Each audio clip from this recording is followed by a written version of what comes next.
I think now the discussion begins. So, Sai, Deepak, what would you like to say and what would you like to ask, Shashi? Am I audible? Am I audible? Yeah? Yeah, okay. You're holding it, I think, helps. Oh, okay. So, first of all, thank you, Dr. Krishna, for giving me an opportunity to share space with Dr. Tharoor, and congratulations on your book, sir. I've had the opportunity to go through it, at least the important portions of it. And as someone who typically doesn't use a pen to mark on a book, I was forced to do it this time because there were certain aspects that I came across. The one thing that I certainly agree with Dr. Krishna on is that for all practical purposes, my book is perhaps an inadvertent rebuttal of yours. And my book was released on August 13th. Last week was actually the Chennai release, so to speak. And the good thing that I've done, and this is not an attempt at self-edification, is that I have steered clear of all the Hindutva ideologues, so to speak, in building my case, which is that there is no reference to Savarkar whatsoever. There is no reference whatsoever to even Tagore or Gandhi or anybody else for that matter. And let me start with perhaps a factual correction. Kindly indulge me. Hindutva was not coined by Savarkar. Hindutva was coined by Chandranath Boshu in 1892 in his essay on Hindutva specifically. Long before Savarkar actually wrote on the subject, someone had already thought of it and had actually fleshed out its embodiment, so to speak, and Chandranath Boshu. Yes. So Hindutva, unfortunately or fortunately, is attributed to the mind of Savarkar when in fact it's not. So that's the first factual correction. Second, I wouldn't dare use the word criticism because I would be stepping into too large shoes. I wouldn't do that. But my own impression of your book is that perhaps it takes a truncated view of what people crudely dub as Hindu nationalism. I have addressed certain parts of that actually as part of my book. The idea is to place the current movement and the awakening of this particular society within the larger canvas of what global scholarship refers to as decoloniality, which is to basically say that post-colonial societies are trying to shed the baggage of post-colonialism and wear the lens of decoloniality to be able to re-access their past and not recreate their past, but to reinscribe certain values of the past in the institutions of the present and hopefully chart a more indigenous future. But it's not possible to completely create an indigenous future simply because it happens to be an integrated world. And that's the reality that you have to deal with and actively engage with.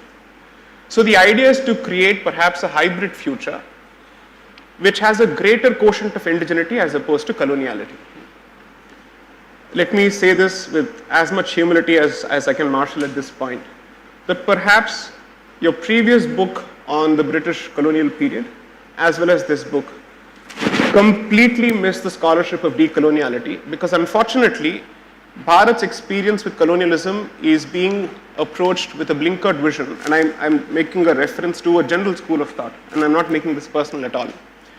Because the idea that Hindu nationalism is fundamentally exclusionist and comes to the detriment of and at the peril of religious minorities in this country is to impose the guilt as well as the framework of European nationalism on Bharatiya consciousness. And every mistake and every folly and every massacre or every genocide which was perpetrated in the name of European nationalism is somehow consciously and unconsciously sought to be transposed onto Bharatiya reawakening. I do not wish to call it Hindutva, I do not wish to call it, any Twa, so to speak. I will simply call it Bharatiya Dharmic Civilizational Reawakening, which is what it translates to. The problem is, unfortunately, whenever this discussion starts, we seem to be fixated with certain personalities, which is Savarkar, so on and so forth. I am happy to completely discard Savarkar, and I'm sure this is going to get me a lot of hate mail, completely discard Savarkar to build a case for Hindu civilizationalism or Dharmic civilizationalism because it is possible to do so. And the concept of dharmic civilizationalism is much larger than any single individual. And to box it and lay it at the doors entirely of one particular person simply because he comes from an inconvenient political camp, so to speak, or espouses a certain cause that may not be politically correct, would be to do grave injustice to the society using one particular individual as the strawman of the argument. So therefore, it is my position, and I say this with all humility, that with due respect to Sri Savarkar and his contributions, because I've seen the tone as well as the manner in which you refer to him, I'm absolutely sure that it's not possible for us to glorify all parts of any individual. You would agree with that. Be it Mahatma Gandhi, or at least I refer to him as Mohandas Karamchand Gandhi. I choose not to refer to him as Mahatma Gandhi. Pardon me for saying so. Or for that matter, Dr. Ambedkar. I don't think there is a single individual, if you choose to start scrutinizing them, that you would find yourself agreeing with all parts of everything that they say. Be that as it may, you try and make do with those parts which you believe, define them, characterize them. Therefore, for all his flaws or whatever they may be, Savarkar was effectively putting forth a position which was already in public domain and he was capturing a certain spirit. But be that as it may, I don't wish to be the mouthpiece of Savarkar here. The point is, it is possible and it must be so that you look at this particular concept of dharmic civilizationalism independent of the lens of European nationalism. Unfortunately, the moment this discussion starts, I think people start cherry picking certain facts, which is that the constitution is fundamentally antithetical to, or is it loggerheads with, the Hindutva vision of a Hindu Rashtra, so to speak. So perhaps you may want to look at the draft constitution that was presented by the Hindu Mahasabha, which actually promised equal rights to religious minorities. And the reason why this is important for us to point out is because, assuming for a moment that we did not have the concept of contemporary constitutionalism emanating from Europe, even then, Bharat as a civilization has always welcomed those people who are willing to live with us. We did not have a constitution when persecuted Parsis knocked at the doors of Bharat. We did not have a constitution when, let's say, the Jews from your state, so to speak, and even from the Northeast, knocked at the doors of Bharat.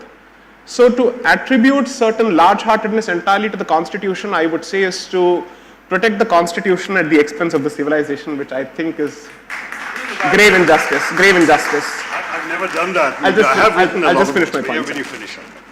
So as far as I am concerned, to assume that the constitution is somehow a civilizing tool which seeks to educate and civilize and, let's say, uplift a certain regressive society, which is at loggerheads with the value of constitutionalism, which doesn't know what is democracy, which doesn't know what it is to accommodate minorities, no.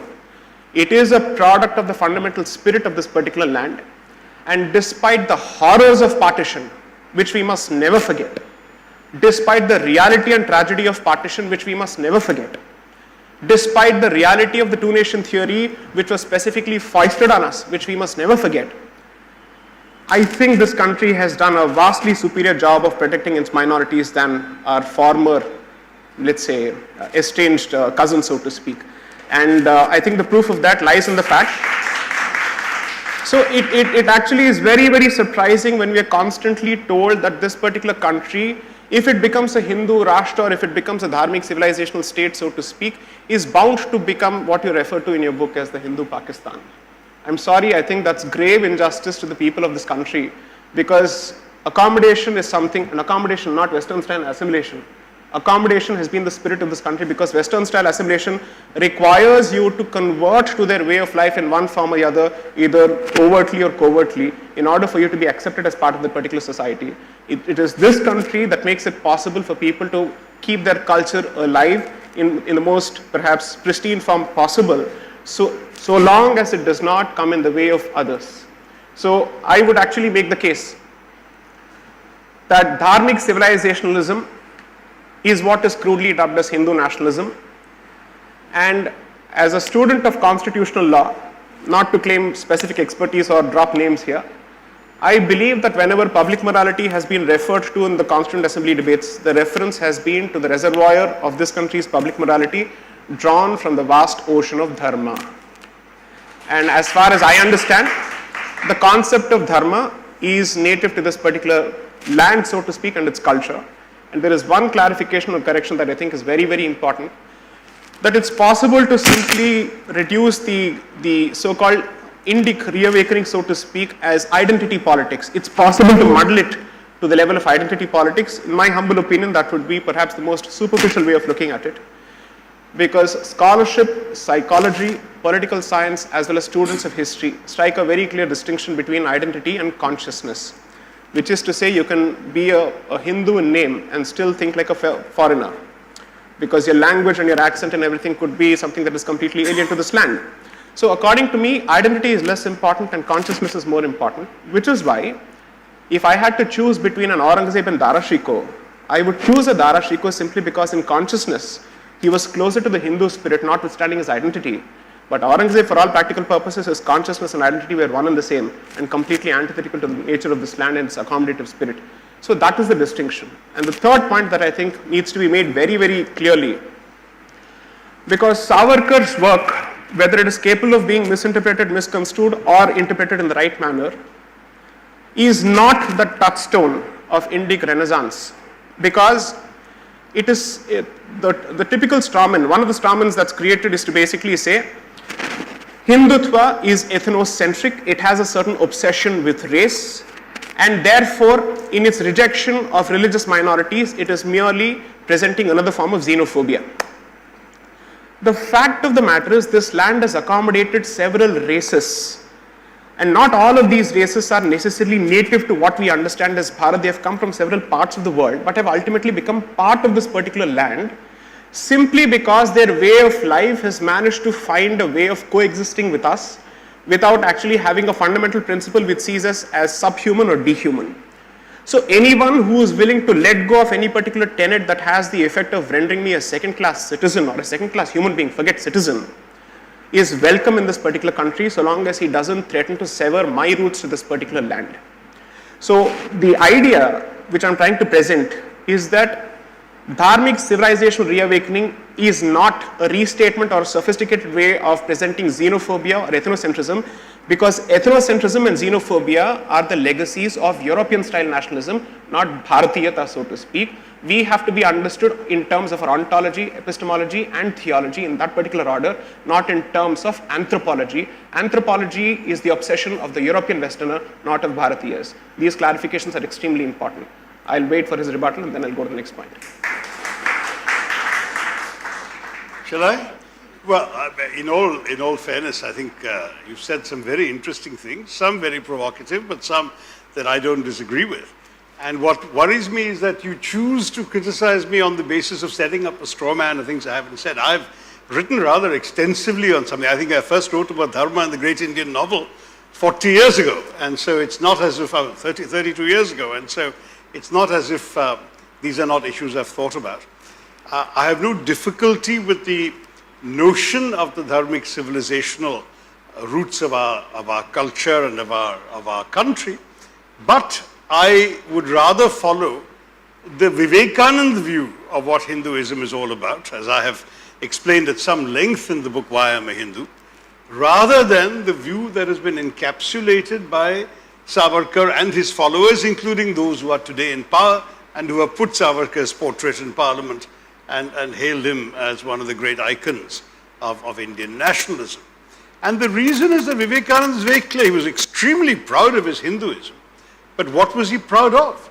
He celebrated precisely the inclusiveness of the faith. He said, for example, in Chicago, in that famous series of addresses to the World Parliament of Religions in 1893, he said, I'm proud to speak to you on behalf of a faith that has taught the world not just tolerance, but acceptance.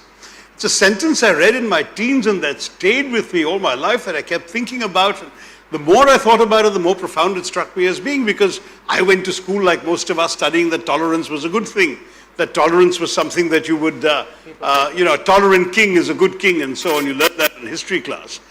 But in fact, tolerance is a basically patronizing idea. It essentially says, I have the truth, you are in error, but I will generously indulge you in your right to be wrong. That's all that tolerance says. Whereas acceptance, if you like, the Vivekananda view, says, I believe I have the truth, You believe you have the truth. I will respect your truth. Please respect my truth. And this, his description of what Hindu civilization and religion and dharma has taught him is very much what it has taught me.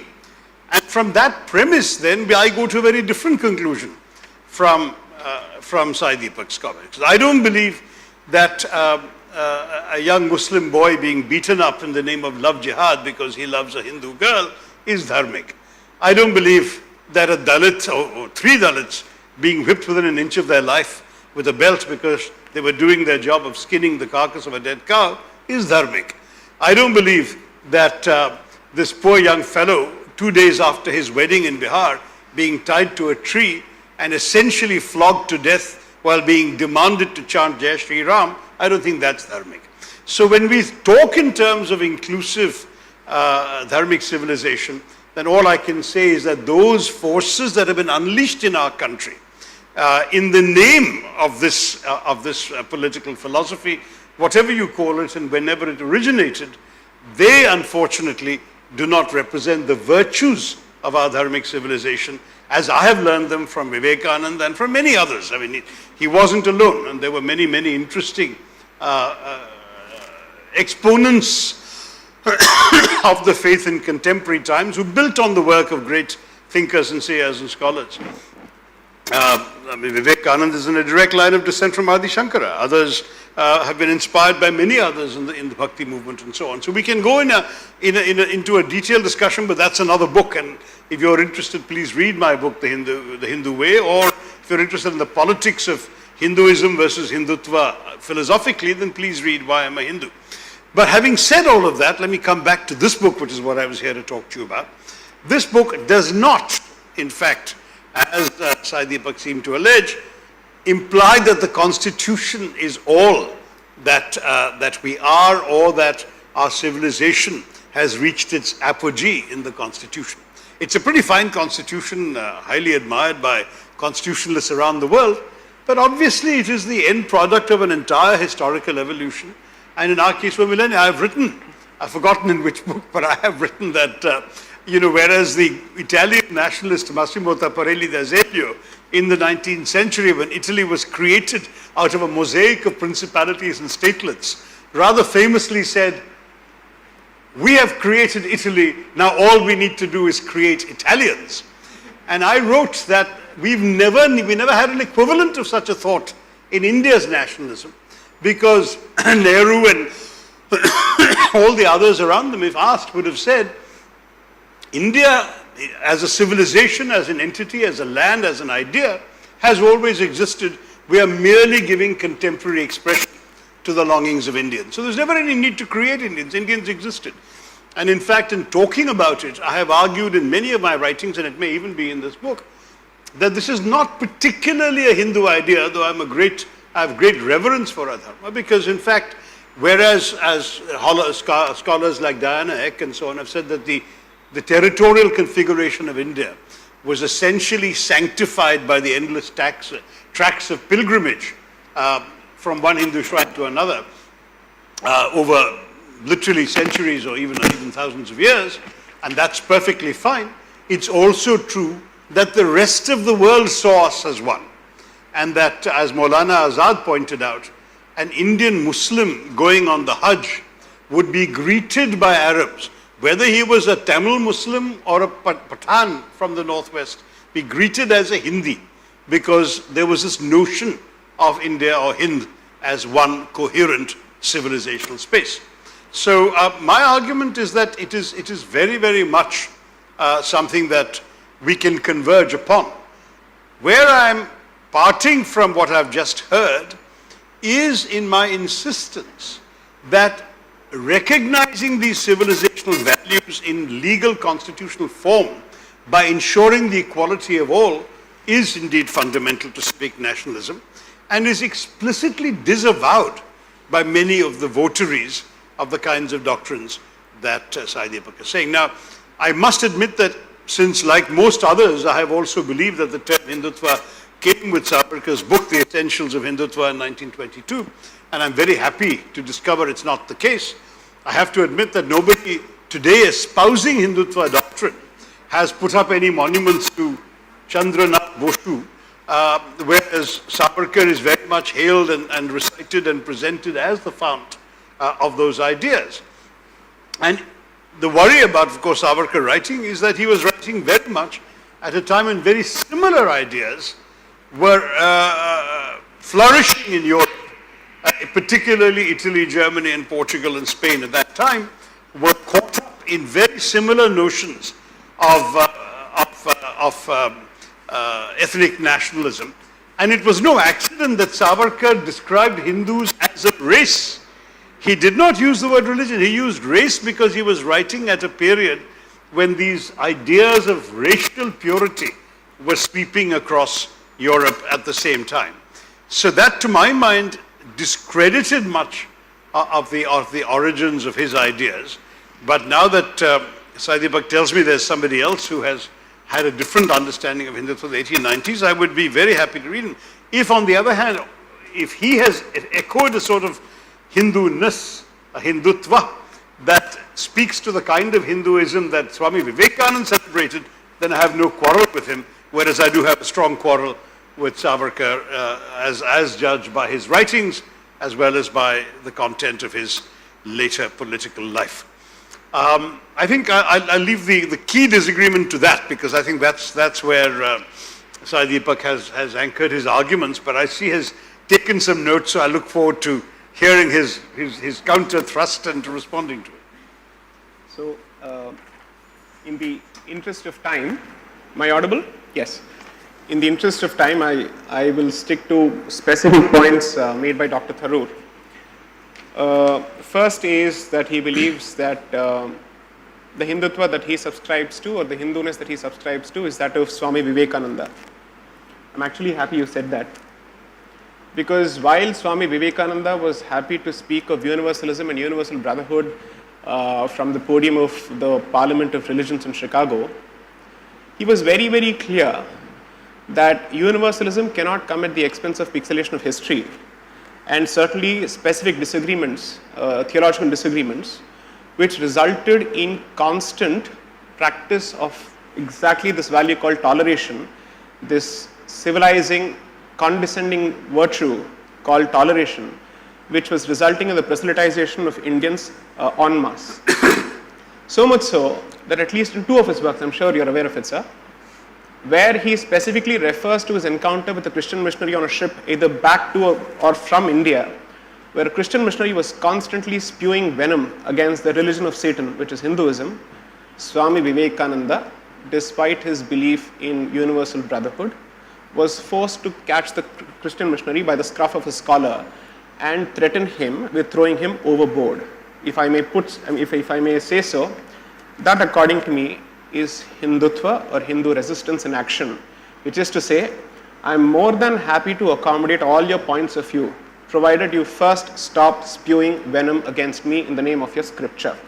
So the very same Swami Vivekananda, I'm so happy that you've actually cited him, also went on to identify in, let's say, book after book after book, in fact in several tomes, the history of invasions from the 8th century at least until the 16th century. And this is something that he has never pixelated. So the great thing about these stalwarts or civilizational icons is that they were very clear that there is no inconsistency between recognition of the universal character of dharma and what dharmic communities and civilizations have been subjected to in the name of vidharma. Let's not call it adharma, let's call it vidharma. This is something that is starkly missing, and that's exactly what I've pointed in my book, which is to say that there is a filter called coloniality or colonial consciousness, which actively prevents this particular country, and specifically the majority of this country, from accessing specific aspects of its past and putting it in deep slumber in the name of secularism. Because just as you have a problem with, let's say, the concept of tolerance, so to speak, European history, and I'm absolutely sure you're aware of this, is specifically clear about the Christian origins and Christian nature of secularism itself. Such being the case, I think when this particular community stands up and says, I have had enough of secularism, And I've had enough of this inclusivity that is specifically telling me forget everything. You keep citing Dalits, you keep citing everybody else, but you don't wish to talk about the treatment of Kashmiri Hindus and the specific causes behind it.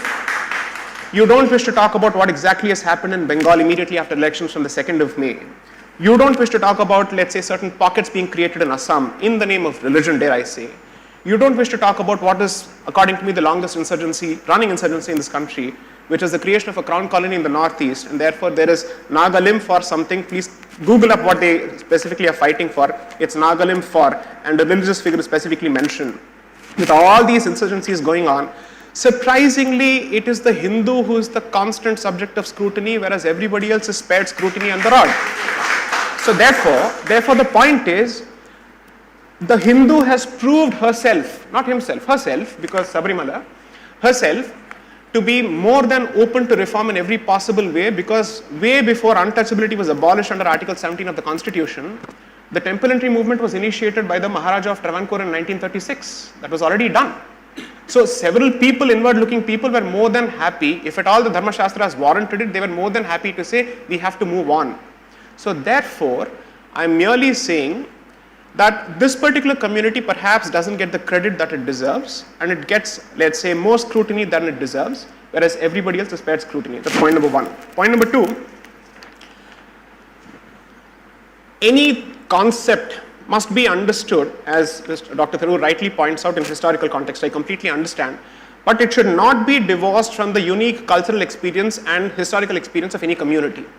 So nationalism, when spouted by a European who is fundamentally a colonizer, is not the same as nationalism from Savarkar or anybody else who is the victim of colonization at the end of the day, who has witnessed two successive waves of colonization running for at least 1400 years. So to say that when we speak of nationalism, it's the same as European supremacism, I'm sorry to say, is to compare apples with oranges, where you're divorcing the entire history and focusing exclusively on the statement. Here, when we speak of nationalism, it is merely a call for throwing off the yoke of colonialism of two kinds. Therefore, this should not be compared with Europeans for the simple reason that you're comparing the victim with the oppressor and the aggressor. That, according to me, there couldn't have been a greater insult to a victimized and a colonized community. That's point number two. And I'll just make one more point, which is Constitution. Of course, it's a fine document, it's a great document, it must be worshipped. Yes, I get all of that. But the point is, Dr. Ambedkar, after having crafted this constitution, during the Nehruvian dispensation, rues the fact that he actually created this constitution because he was seeing it distorted under the Nehruvian dispensation, and he says very clearly that I regret the day that I was given this particular task of having to draft this particular document, because now I realize that a terrible piece of document can be used for the betterment of the people in the hands of good people, but a fantastic piece of document and legal document can be completely misused in the hands of scoundrels. I don't, and this I'm not even paraphrasing, I'm using his words exactly. So therefore, the fact of the matter is, the chairman of the drafting committee of the Constitution regretted having to live during his lifetime to see the Constitution and its values being completely thrown to the winds. That's point number three. And the last point that I think is extremely important is the reference to Diana Eck, her book called India, a Sacred Geography. Surprisingly, when she refers to India, a Sacred Geography, she chooses not to refer to it as Bharat. She still focuses on India, which is exactly why I decided to call my book India, that is Bharat, because Article 1 speaks of India, that is Bharat. Unfortunately, Bharat has been effectively relegated to the margins, whereas India is currently surviving at the expense of Bharat. The problem is, if you look at the introduction of Diana Eck's book, because I've had the specific opportunity to deal with it in my book, she recognizes the fact that as far as this country is concerned, it was created as a consequence of a network of pilgrimage centers. And therefore, there's a triple matrix of nature, culture, faith, epistemology, and patriotism coming together to create this entity called Bharat. But there again, she says, but Hindu nationalism, no. So the problem is, it's surprising that she regurgitates the very same scholarship of Radhakumar Mukherjee of 1914. She comes out with the very same scholarship on sacred geography of Jadunath Sarkar, of R.C. Majumdar. But we are more than happy to cite a foreign scholar by the name Diana Eck as opposed to Radhakumar Mukherjee, Jadunath Sarkar or R.C. Majumdar, which according to me is proof of coloniality or colonial consciousness, so to speak, that we still seek the validation of someone sitting in Harvard. So it has to be someone of Indian origin educated abroad, or it has to be preferably a Westerner who's educated abroad, all of them telling us, of course you're great, you have our validation, you have our blessings. So that's exactly why I said perhaps we should have, let's say, a face-off as far as India, that is Bharat and the Battle of Belonging is concerned, simply because Diana Eck represents everything that is wrong with Western academia. She, according to me, represents what's happening on the September 11th, which is dismantling Global Hindutva Conference. We are not discussing Diana. I'll leave that. Let me quickly, right. but very briefly, just touch on these 3-4 points. First, on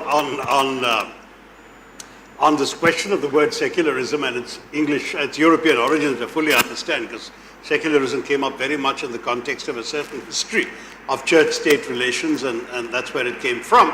But I have said in my writings for 30 years that I'm not particularly fond of the word secularism. If you look up an English language dictionary, secularism implies a distancing from religion.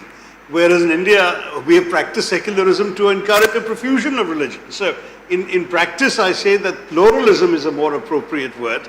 Bahuswarata in Malayalam, and I suppose also in Hindi, that we have this diversity in our country that's part of our reality. So secularism is simply shorthand because everyone has been using it for so long they're used to it.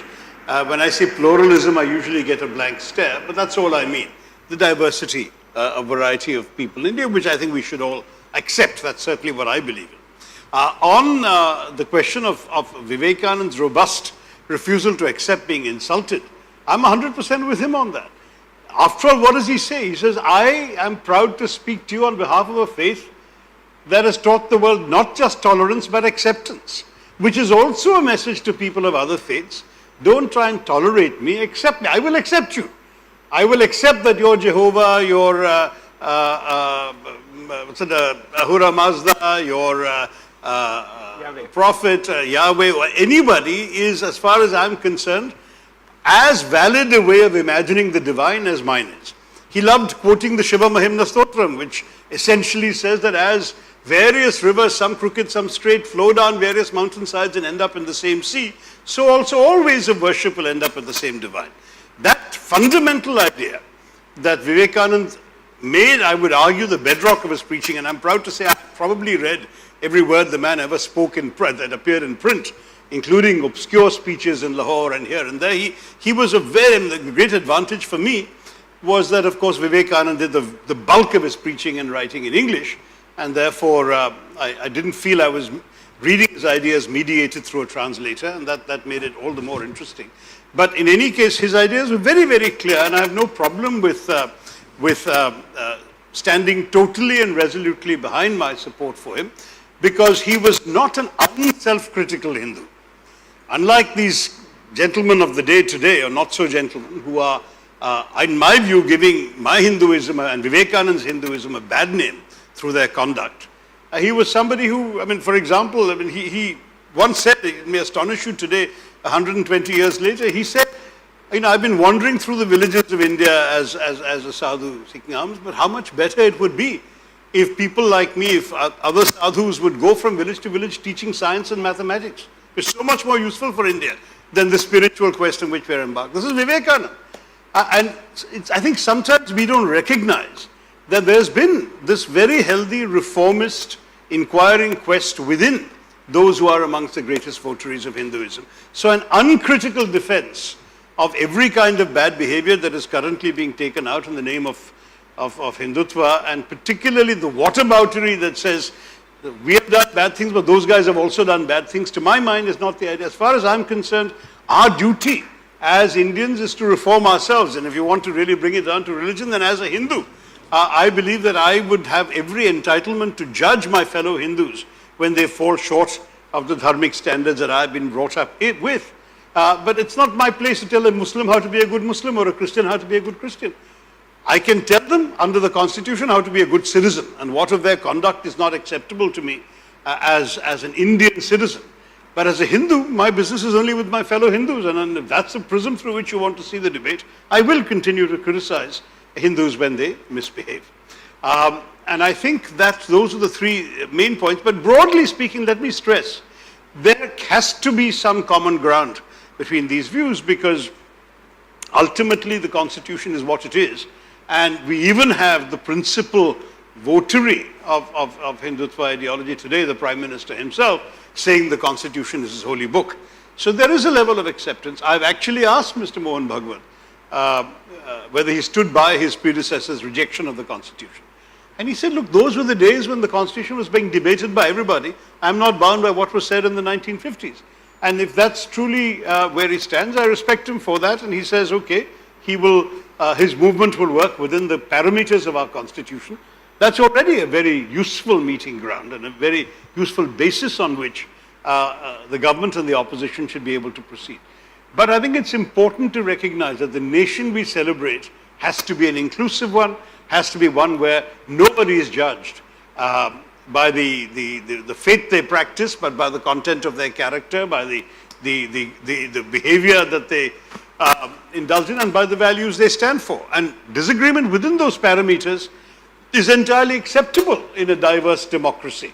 As I've said many years ago, the thing about India that I celebrate, and I said this to foreign audiences, is that in a country like ours, with all the diversities we have, you don't really need to agree all the time, so long as you agree on the ground rules of how you will disagree. To me, those ground rules are the rules established in the Constitution. That's the civic nationalism that I celebrate. And within those rules, we can happily disagree, provided those fundamental rights are not challenged. That a Muslim is not told that somehow he is less legitimate a participant in the national conversation because his gods are found in a country other than this holy land of India. That, to my mind, is not acceptable. To me, from my reading of my faith, my civilization, and my country's history. I think I'll leave it there, but I invite you all to read the book, engage with it, and see for yourself whether the arguments I've made are even partly persuasive. I recognize that many of you are attracted to another point of view, but I think it's important to bear in mind that these ideas are ideas that have come as a product of a somewhat long period of reflection, reading, and immersion in these ideas. They're not offered without thought, so I hope I can offer them to you for further thought, reading, and reflection. Thank you very much, Nandita. Thank you. Before I open it up for questions from the audience, I'd like to ask you one thing. How did you choose this cover? Oh! It's a very violent cover. Could you covers are chosen switch off your mobiles?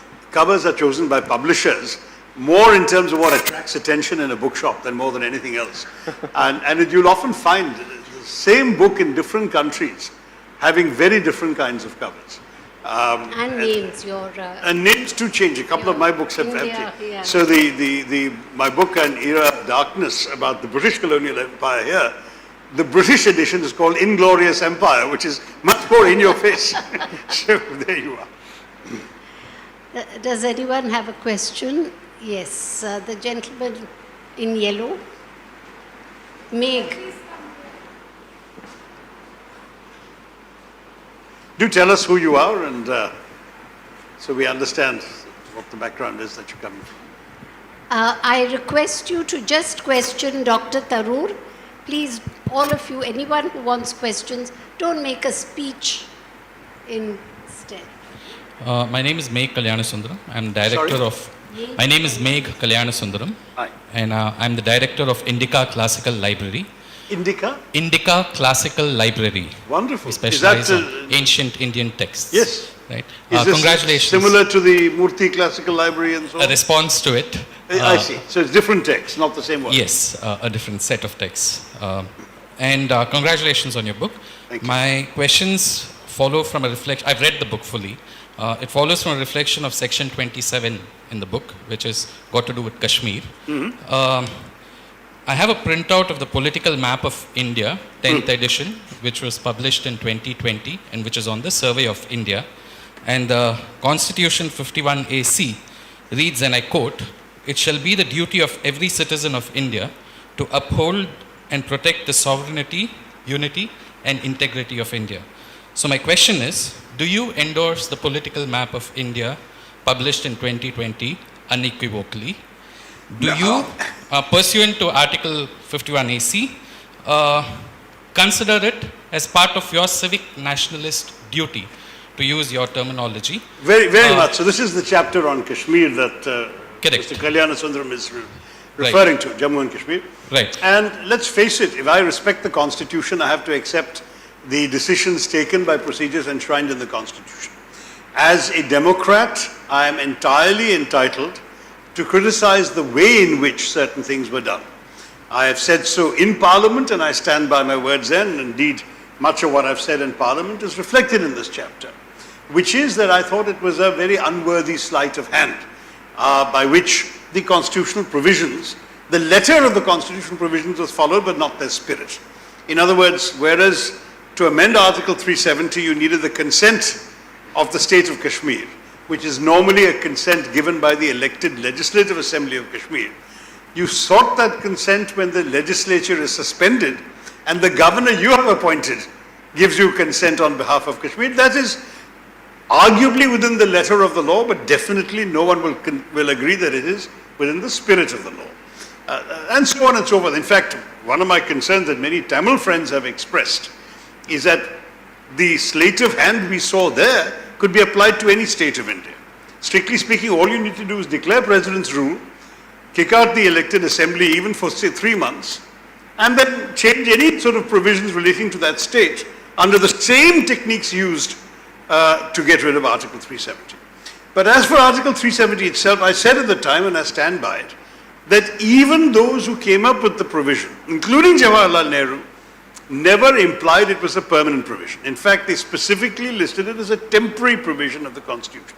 But the idea was that it would be changed only with the consent of the Kashmiri people as manifested through the elected assembly. And instead we have changed it essentially by unilateral fiat, while I concede holding to the letter of the Constitution. But I've been to Kashmir as recently as a few days ago. I've had a number of conversations with people there. And I think it's time for all of us to move on from that debate now. I mean, I've said what I had to say, and I said it at the time in Parliament, which is my job as an MP. But today, I would be much more inclined to focus on integrating the Kashmiri people, their hearts and minds better into that territorial map you're so proud of. Because honestly, that is what I think is the larger priority. If we want to celebrate our democracy and our unity, that's where we should focus our energies. I had a good conversation with the Lieutenant Governor. I think he's got very clear ideas and is very much hands-on. A lot of things are happening. I hope we'll see elections as well and restoration of elected government. And that the statehood that they're entitled to. I mean, one Kashmiri politician said to me, I want the same statehood as Kerala, not the same statehood as Delhi. And that's fine. There's no Article 370 in Kerala. And as I say, don't focus only on the territorial issue. Let's start giving them every reason to celebrate being part of that territorial map. Great. So I take it that you endorse the map completely. Yeah, I mean, Yeah. it's been passed Thank by you. the Parliament, signed by the President. It's now part of the Constitution the way it is. Thank you. Thank you, Dr. Tharoor. But again, don't forget that even the Home Minister said the Union Territory status is not meant to be permanent. Yes, So that's part of that map, Absolutely. but it's not meant to be permanent, and I will continue advocating restoration of statehood. Correct. That's okay. Thank you.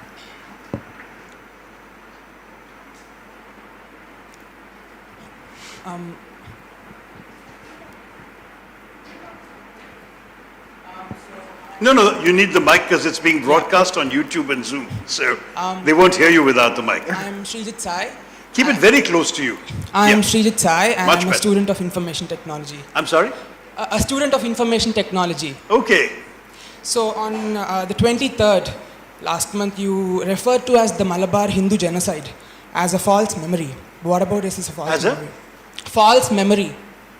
No, I mean, I think what I said was, historians have written reams about all of this. There are multiple views.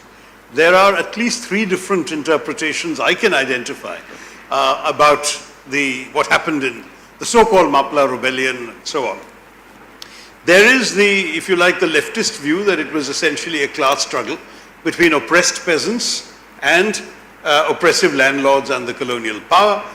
It so happened that the oppressed peasants were overwhelmingly Muslim and the oppressive landlords were overwhelmingly Hindu, and that's why the communal coloring. That's one view. There is indeed the view of what you call the Hindu genocide, which sees it very much through the prism of the assaults on Hindus that took place. So that also took place in the later part of the rebellion. The initial rebellion did not have a communal coloring, but I'll concede that aspects of it did gain that. There's also a third view, which points to the complexity of going with either the first or the second view. First of all, the geographical differences. In different parts of Malabar, you had different experiences. There are anecdotes after anecdotes of Muslims sheltering Hindus and Hindu sheltering Muslims and so on. It was not a straightforward, as we've seen frankly in the riots that sadly have benighted our country even in the last 30 years, there have been human beings reaching out across the communal divide, and it was not one of this kind of unquestioning identification with the religious community. And that there was also no doubt about the anti-colonial aspects of many of the stands taken.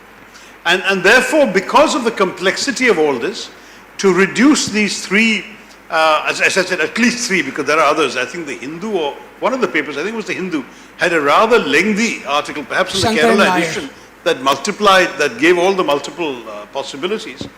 I said that it would be unwise to go for any one of them. Yes, it is a false memory to reduce all of this to just one interpretation.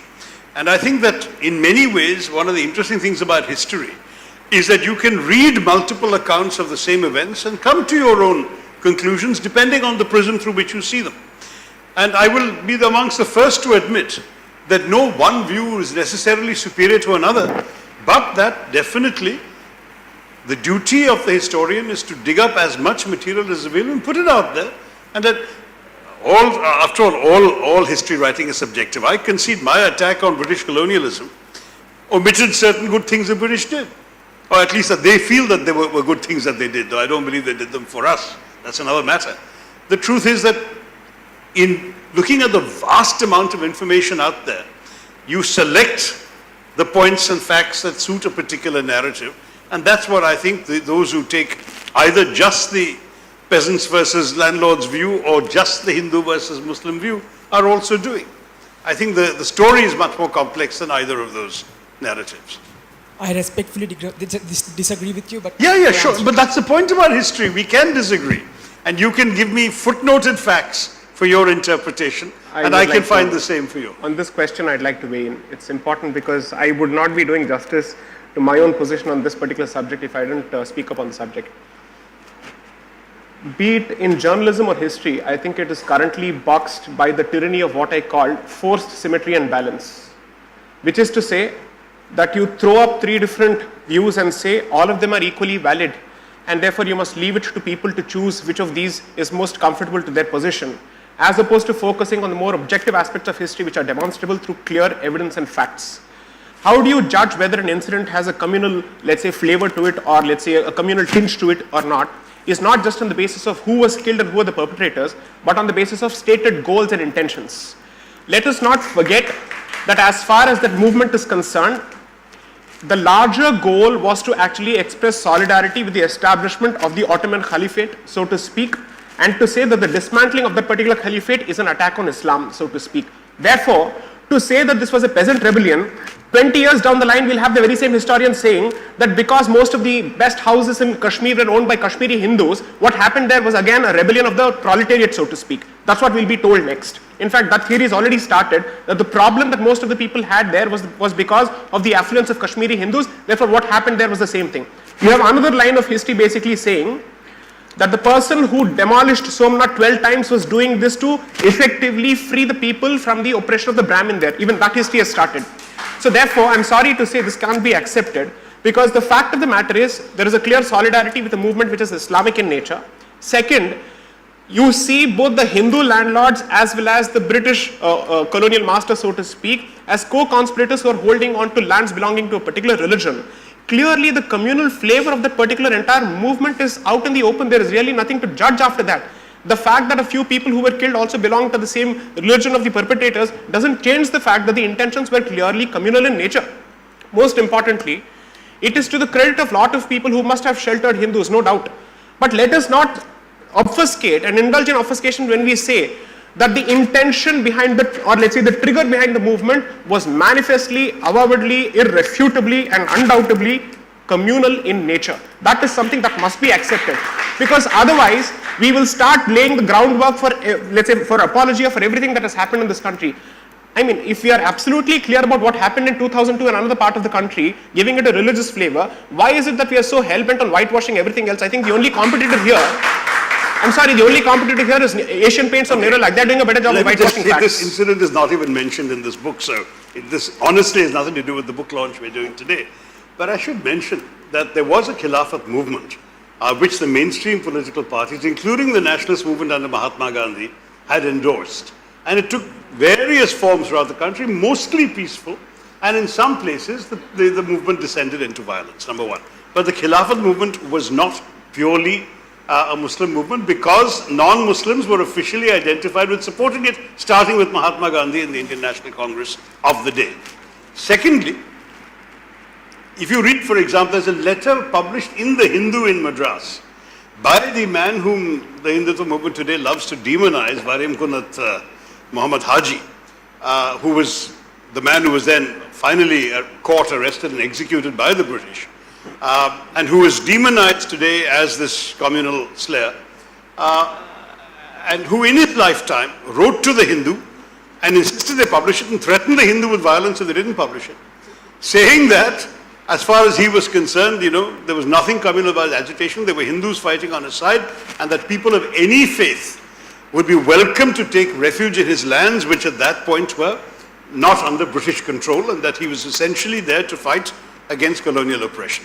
Now, when there are contemporary documents speaking to a different interpretation of somebody's view, this chap, this poor fellow, the Indian Council of Historical Research, has decided to strike his name from the list of martyrs of British colonialism in which he has appeared for decades, because suddenly he is being demonized as communal.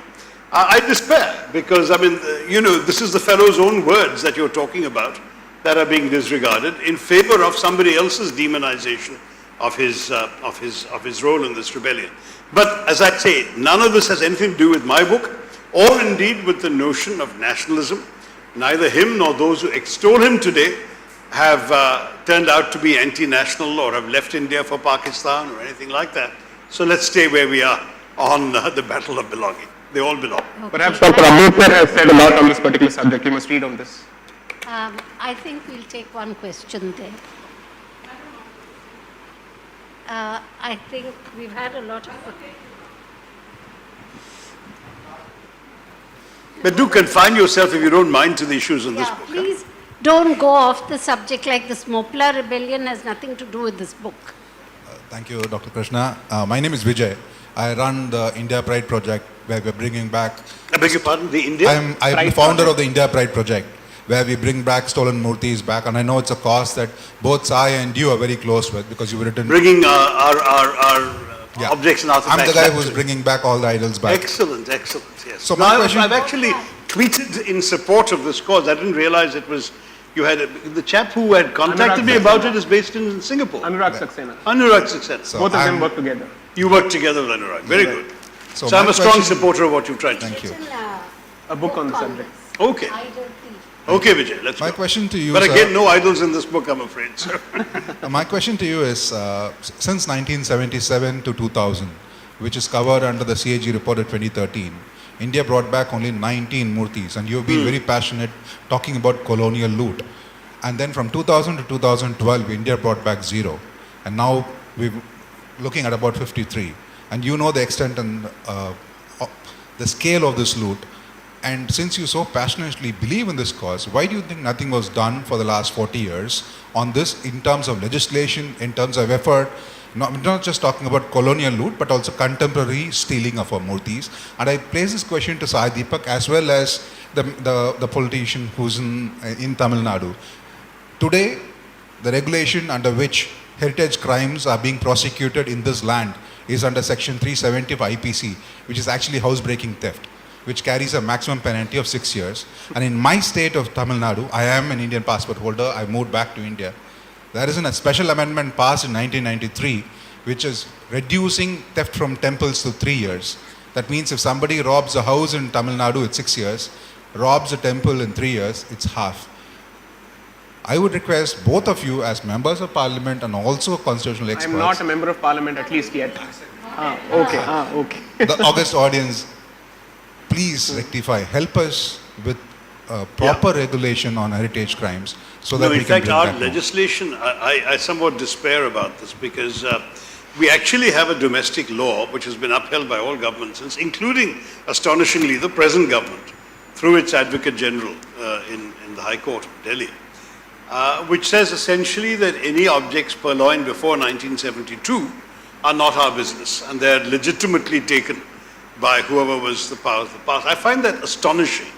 And I have correct it, publicly called for that Doctor, I to will be. correct that because we have successfully brought back the Nalanda Buddha, for example. That Sorry, was you stolen, successfully brought back the? the Nalanda Buddha that was stolen in 1962 from a dealer in London. And it's just that because you are part of the UN as well, the UN The statute. UNESCO Convention is more sympathetic to us than the Indian law. Exactly. We need to But fight when, it. for example, the famous case came up on the Kohinoor, this was the argument advanced by the present government's So Advocate the General. Kohinoor is just a stone to me. Attorney The General. Murtis are priceless. So for me, I would like your support in not just going after writing about loot. We will need your support in Parliament to Yeah, stop the any way the dilution system of works, act. only the government can essentially introduce a law that's debated and passed. Private members' bills are the equivalent of writing an op-ed in a newspaper. You will get that idea on the record and you will do it in a form that is of a draft law.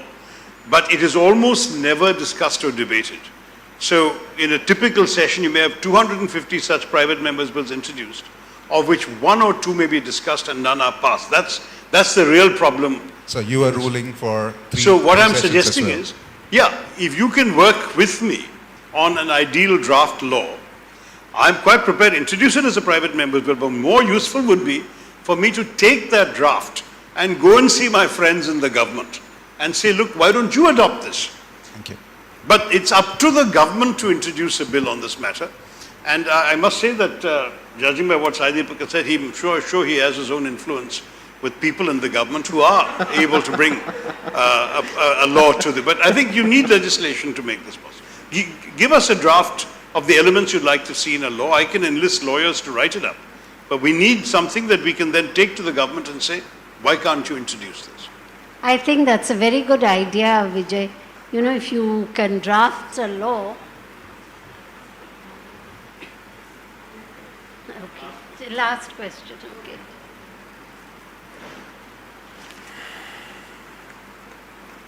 There are a lot of people waiting for him to sign his book.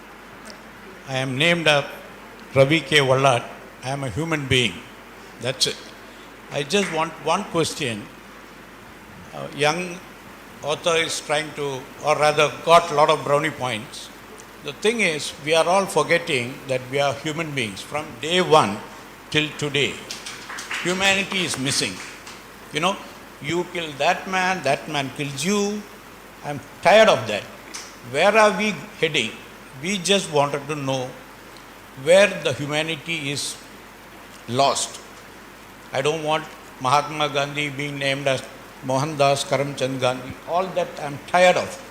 You understand? All I want to know is where are we heading? Who is going to try to coin the Vasudeva Kudumbakam? That's missing. You know, we are fighting for and Thank against. you. Thank I you would like very to get much, a sir. detailed answer. And I also belong to Palakkad, Alattur. I would like to meet you personally after this meeting. Sure, we'll Yeah. signing books. Thank you. Thank you.